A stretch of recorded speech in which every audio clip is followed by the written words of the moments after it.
You've probably all heard the news by now, but Daniel Dubois has pulled out of his fight with Joseph Parker due to illness, and Martin Bakole of all fighters is the late replacement. While I would have loved to have seen Parker vs Dubois, especially because they both had full camps and were training for each other, this is one of the best replacement fights we could have received. This is how boxing should operate moving forward, recreating fights short notice like how the UFC do it.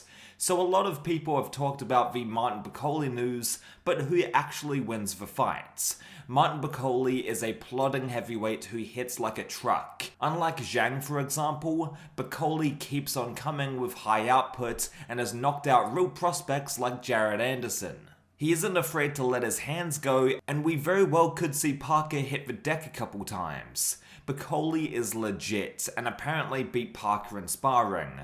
But having said that, I think this new matchup favours Parker.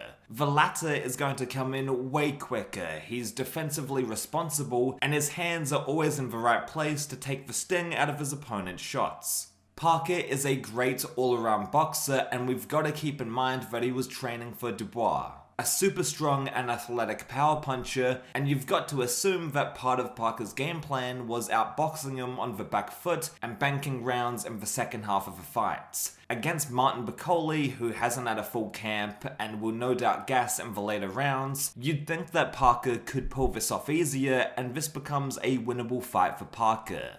Like I said before, it wouldn't surprise me if Parker gets dropped. Bakole is a tank after all, and a bit of a boogeyman in the division, but I'm sure he'll also pick himself back up and stick to the game plan.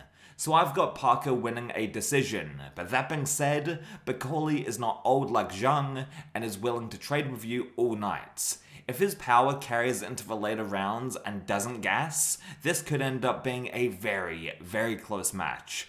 Either way, this is the best replacement fight Turkey could have put on for the heavyweight division. I just feel bad for Parker. I mean, he did a whole training camp and isn't fighting for a belt anymore. I wonder if the winner of this fight will go head to head with Usyk, or if Usyk will sit out and wait for the Dubois and Parker fight to play out like he originally intended.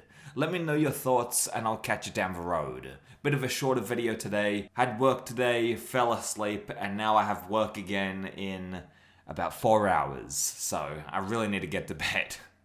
I'll catch you next time.